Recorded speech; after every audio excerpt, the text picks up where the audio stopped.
The alarm went off at 3:52 station time, which Captain Jonah Hale decided was the worst possible hour for anything to go wrong. He had been dreaming about rain, real rain, not the recycled mist the station used to clean air filters. In the dream, it smelled like soil and leaves. Then the floor tilted. Jonah slammed into the wall as the habitat ring shook hard enough to rattle lights loose from the ceiling. Collision detected, the station AI announced in its calm, cheerful voice.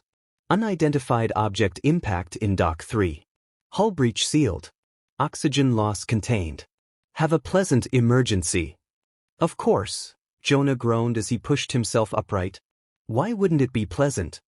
He pulled on his pressure jacket and boots, hands moving from habit rather than thought. He had practiced drills like this for 4 years. None of them had ever been real. Until now. By the time he reached the docking bay, automated foam had already sealed the outer wall. Metal panels were bent inward like crushed paper. In the center of the damage sat a small pod, dark and smooth, still glowing faintly with heat. Jonah stopped. That is not human, he said quietly. The pod's shape was wrong, curved, almost grown instead of built. He had seen designs like this once before, during a mission he tried very hard not to remember. Scan it, he said. The AI hesitated. Design matches Valari construction. Probability, 98%. Life signs detected. 1 occupant. Alive. Jonah closed his eyes for half a second.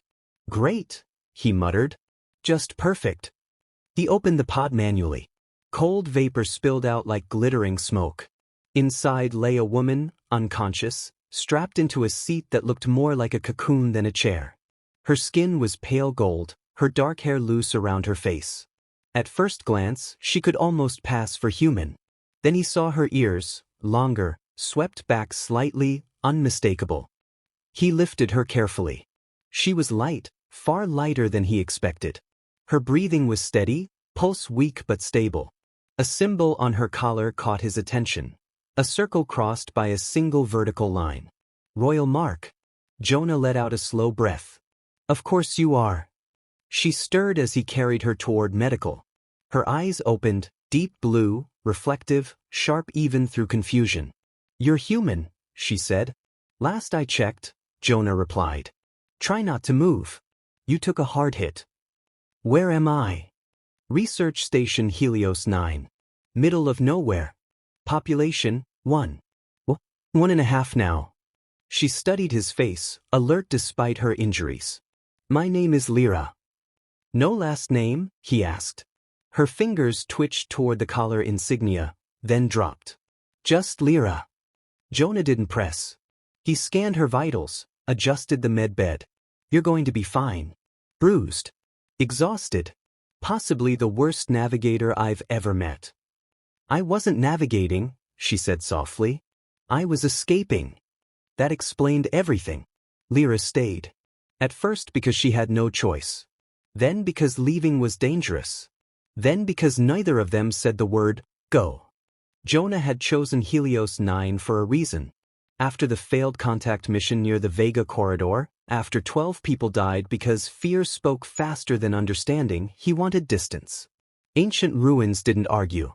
Dead civilizations didn't shoot first. Lyra changed the station. She was quiet but observant, curious about everything.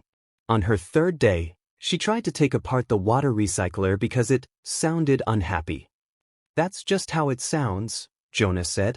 It hates everyone equally. She smiled at that. On the 6th day, he found her standing in the archive lab, staring at a fragment of carved stone. It showed 2 figures holding hands, worn smooth by time. They're gone, Jonah said gently. All of them. She nodded. But they wanted to be remembered. Yes, he said. They carved proof that they lived. My people don't do that, she said. We build monuments to power, not to ordinary lives. Jonah looked at her. That's why you ran, isn't it? She didn't deny it. I was supposed to marry a fleet commander, strengthen alliances, expand borders. I said no. And that made you a criminal. It made me inconvenient. The warning came 2 days later. Incoming vessel, the AI announced. Valari signature. Scout class. Lyra went pale. They found me. Maybe, Jonah said, already moving. Or maybe they're just looking. He shut down non-essential systems, masked power output, rewrote logs. When the hail came, he answered calmly. This is Captain Jonah Hale. Research station under Outer Rim protection. We are searching for a fugitive, the Valari captain said. Prepare for boarding. Not without authorization, Jonah replied. Which you don't have. The captain's eyes narrowed. You were present at Vega. Jonah didn't flinch. Yes. Which means I follow protocol. Before the standoff could escalate, space itself intervened. The nearby moon, unstable, cracked, slowly tearing itself apart, shed debris in a sudden gravitational shift. Alarms blared on the Valari ship. Jonah swore. Adjust your course, he snapped.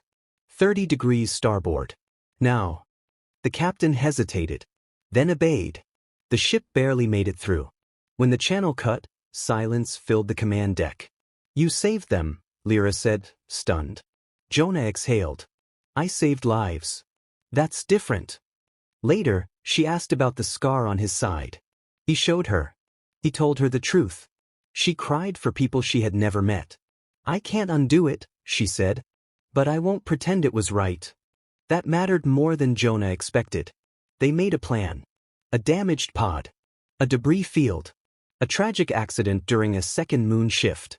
Princess Lyra died in space. Dr. Lyra Vale was born 2 days later, listed as a research assistant with no past and excellent clearance paperwork. Weeks passed. She reorganized the archives. Fixed his terrible cataloging system. Learned the difference between ceremonial relics and ancient grocery lists. You labeled this as poetry, she said once. It could be poetic, Jonah argued. She laughed. One evening, standing by the viewport, she asked, what happens when they come again? Jonah thought of ruined worlds that still left stories behind. We keep choosing, he said. That's how anything survives. She took his hand. Outside, the broken moon continued to fall apart, piece by piece. Inside the station, among the remains of lost civilizations, 2 people built something small, careful, and defiant. Proof that even in quiet places, life could choose a different ending. And for the first time in years, Jonah didn't mind the alarms anymore.